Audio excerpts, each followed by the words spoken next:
Good morning, my dear children. This is Somasundari, Social Department. Today we are discussing about History Unit 4. The topic is the world after World War II. First, introduction of this lesson. In the aftermath of Second World War, a new era began. It was the beginning of the decline of European colonial empires and the independence of colonies in Asia and Africa. The effects of the World War I led to the Communist Revolution of Russia. The Second World War played a big part in the Communist Revolution in China. The emergence of the US and the USSR as superpower resulted in the division of the world into two antagonistic blocs. A Cold War situation triggered deadly conflicts in Korea, Cuba, Vietnam, and West Asia. Under the Marshall Plan for reconstruction of the war-ravaged Europe, the US won the trust of the great powers in Europe. Soviet Russia, by demonstrating solidarity with the liberation struggles of countries in Asia and Africa, earned the goodwill of the latter. The non-aligned movement played a limited role in containing the conflict between the two power blocs in a bid to wriggle out of US control. European countries started the European movement in the form of Council of Europe. This developed into the European Common Market and finally into what is today the European Union. The Cold War period ended with the fall of Berlin Wall. Since the first day when it came to power, the Communist Party of China has always striven to unite the people in the cause of pushing relentlessly ahead the cause of the party and the people. In this way, year after year, the cause of the party and the people has been advanced. The CPC under the leadership of Mao Zedong put forward Mao Zedong thought and led the Chinese people in completing the transition from a democratic revolution to a socialist one, establishing socialism as China's basic system. It created the fundamental political conditions and the institutional foundation for achieving all development and progress in China today.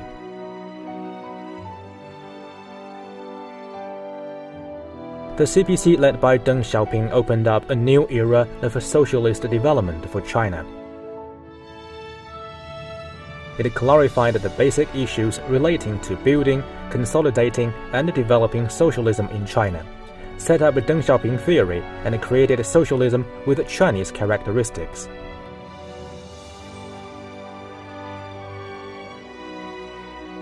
At the dawn of the 21st century, the CPC led by Jiang Zemin in the cause of building socialism with Chinese characteristics created the important thinking of the three represents.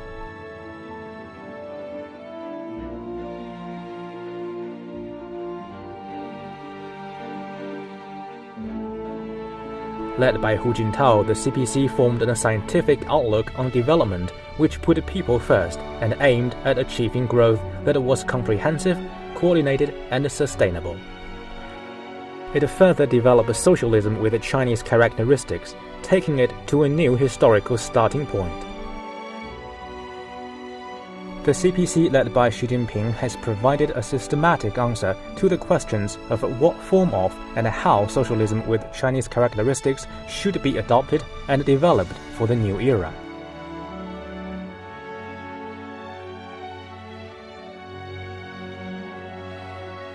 By establishing Xi Jinping thought on socialism with Chinese characteristics for a new era, it wrote a new chapter in adapting Marxism to the Chinese context.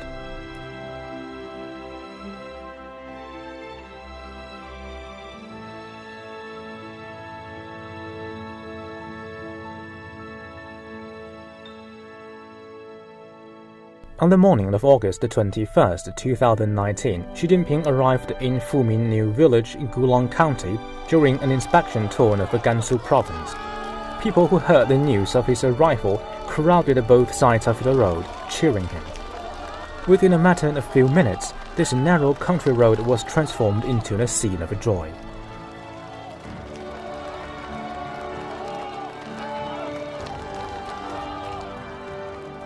Xi Jinping said, "Water can carry in a boat, and it can capsize in a boat. We, like in a boat, rely firmly on the seal of the people. We must never lose the people's support and always think for the benefit of the people. That is the mission of the CPC."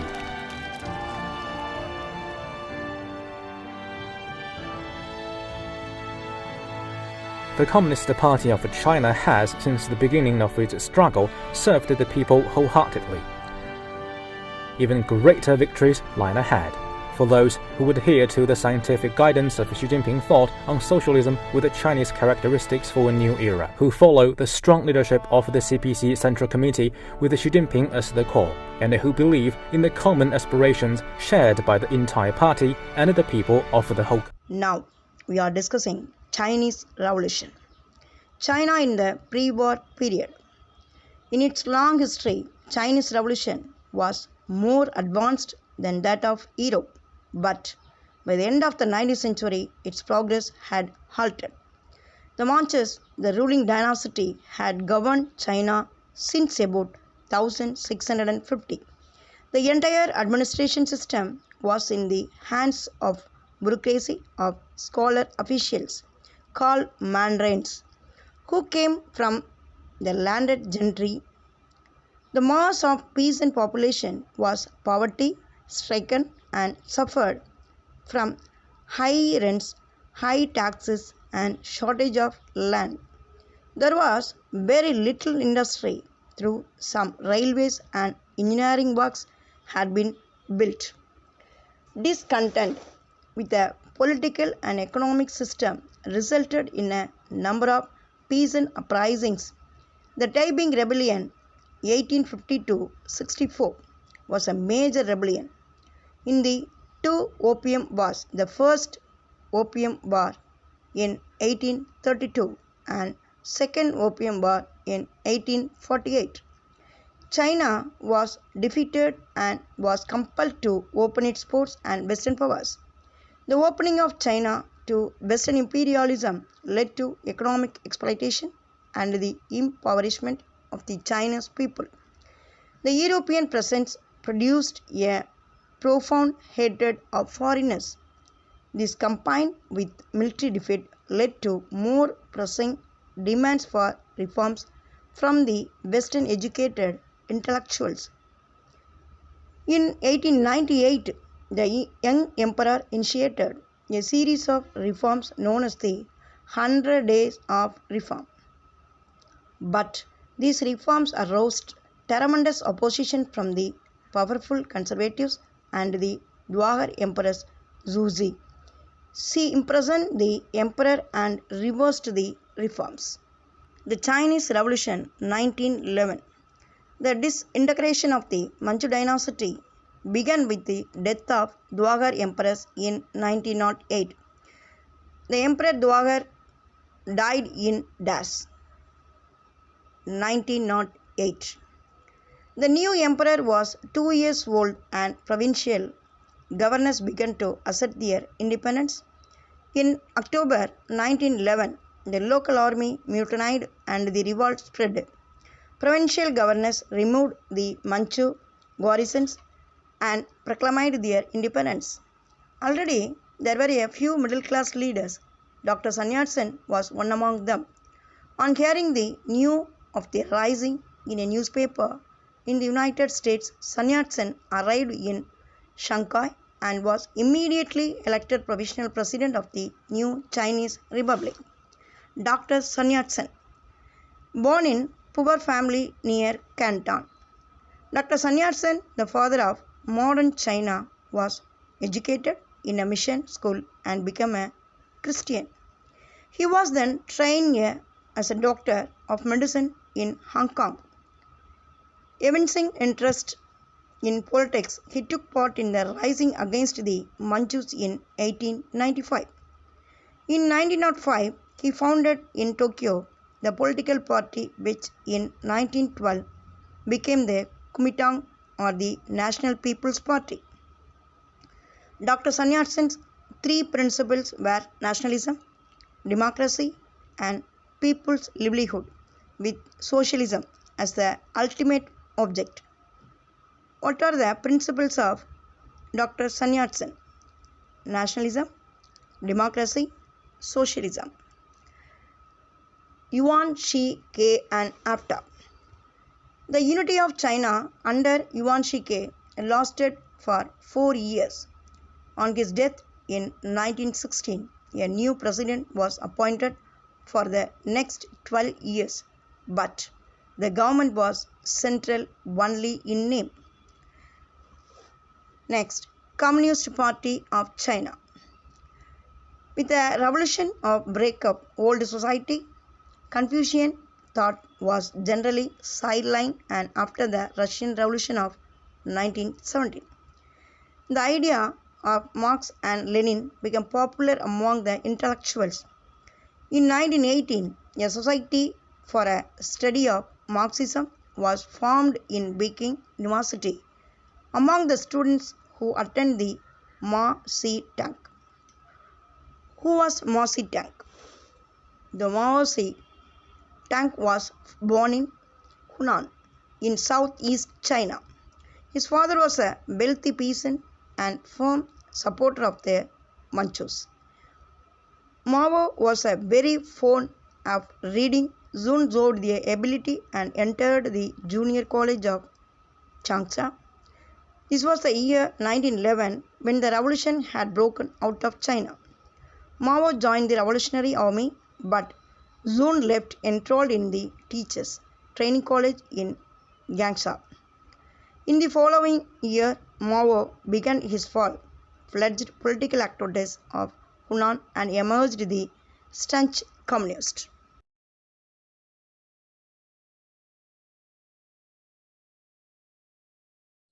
On December 26, 1893, Mao Zedong, the future leader of China, was born as the eldest son to a peasant family in the central Chinese province of Yunnan.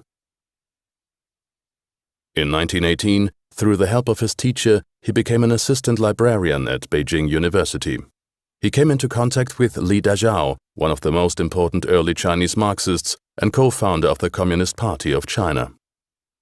In 1927, the civil war between Chinese communists and the national Chinese Kuomintang under Chiang Kai-shek broke out. Mao fought alongside the communists. Already at that time, Mao began murdering and intimidating his opponents and the local population by so-called cleansing operations. In 1934, the pressure of the Kuomintang became so strong that the communist troops moved into the province of Shaanxi in what became to be known as the Long March, constantly on the run from and in fear of hostile forces of the Kuomintang or local warlords.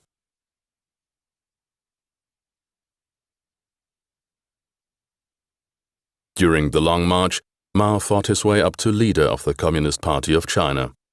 Meanwhile, Japan had invaded China. After Japan's surrender in 1945, the fighting between the communists and the Kuomintang broke out again. The communists had gained in strength. In 1949, Mao announces the People's Republic of China in Beijing. The Kuomintang retreated to Taiwan.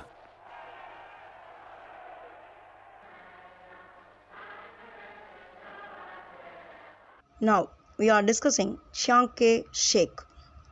Chiang Kai-shek, born on the coastal province of Zhejiang on October 31, 1887. Chiang ran away from home after his father died and joined the provincial army. He received formed military training at the Buting Military Academy in northern China and later in Chaban.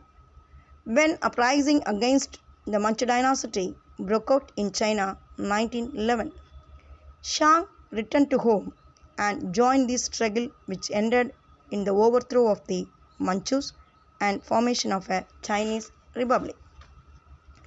Chinese military and political leader of Chiang Kai-shek joined Chinese Nationalist Party in 1918, succeeding party founding Sun Yat-sen as Kuomintang Party leader in 1925. He expelled Chinese communists from the party and led to successful unification of China despite the professed focus on reform. Chiang's government concentrated on battling communism within China as well as confronting. After death of Sun Yat-sen, the leader of Kuomintang party was Chiang Kai-shek, while the Communist Party was under Mao Zedong and Chow En-lai. As an avowed critic of communists, Chiang removed all of them from important positions in the party.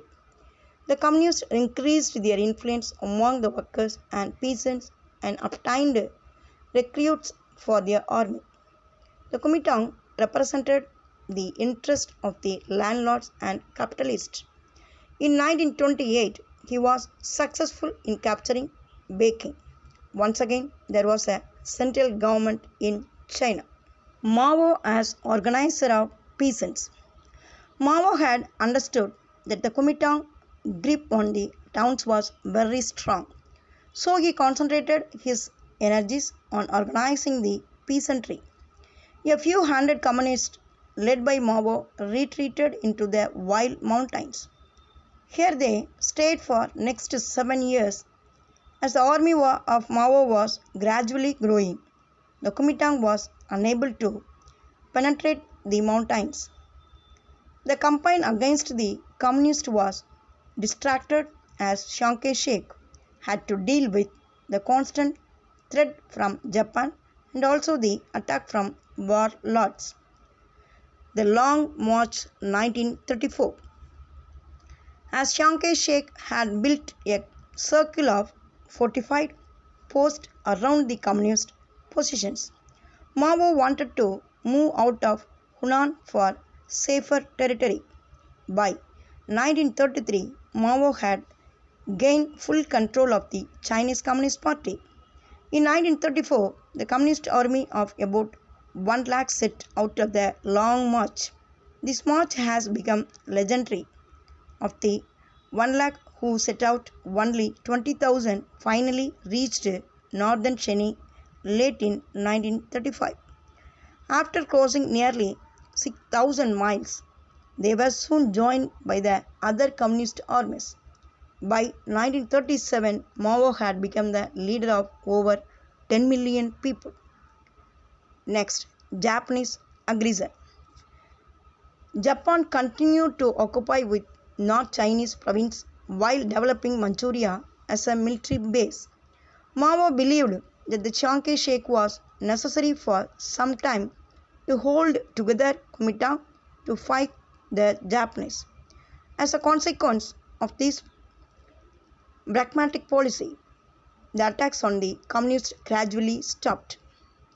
Communist victory. With the surrender of the Japanese, both the Kuomintang and the communists sort of occupied the Japanese areas. In this race, the Kuomintang was successful. The cities and railways soon fell into their hands. Even the area around Peking was soon controlled by Chiang Kai-shek forces, largely because of the military aid given by the USA. With a massive support provided by the USA, Kuomintang government controlled the administration, ports, and communication system. But the soldiers, mainly drawn from the peasants, were disillusioned and discontented. Mao was keen on obtaining the support of middle class. So he declared that what the communists wanted was the rule of the people, not the dictatorship of the proletariat, and end of exploitation, not absolute equality. The Long March of the Chinese Red Army. All the Red Army men were very young before the Long March. They used to be workers, peasants, students, intellectuals, peddlers, or KMT soldiers. They fought to change the destiny of China. From October 1934 to October 1936, in order to smash KMT's military encirclement so as to fight against Japanese invaders in the north, led by the CPC, the 1st, 2nd, 4th Route Armies, as well as the 25th Army of the Red Army, set out the Long March. at different times and via different routes. The First Route Army started the first.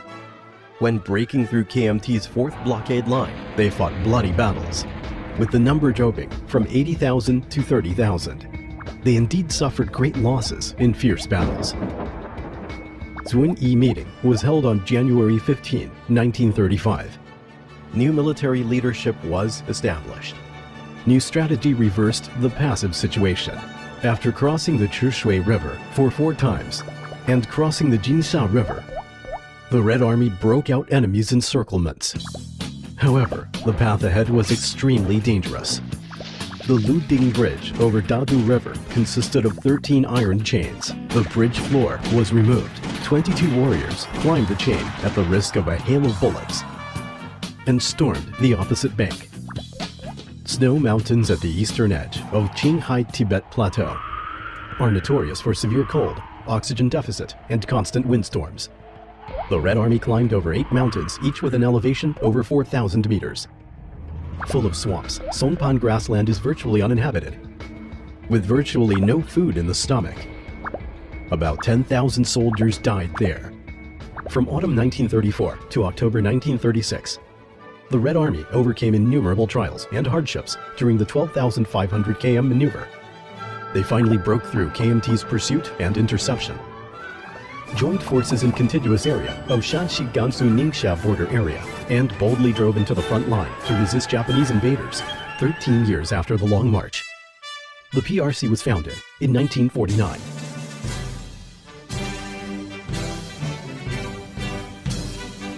National People's Congress. In September 1949, before fighting herd ended in the south of China, the People's Political Consultative Conference met in Peking, consisting of over 650 delegates from the Communist Party and other left-wing organizations. The conference elected the Central Governing Council with Mao as its chairman. Who was the chairman of Central Governing Council? Mao Zedong. The establishment of the People's Republic of China under the leadership of Mao Zedong was a world-shaking event. There were now 2 mighty communist powers in the world. One is Soviet Union and another one is People's Republic of China. The denial of UNO membership. The United States refused to recognize the People's Republic of China for more than 2 decades. Students, now we are going to end of this session. I hope you are all observing the class properly. Children, you have studied 10th portion, isn't it? So you must read each and every lesson. Reading practice is very important.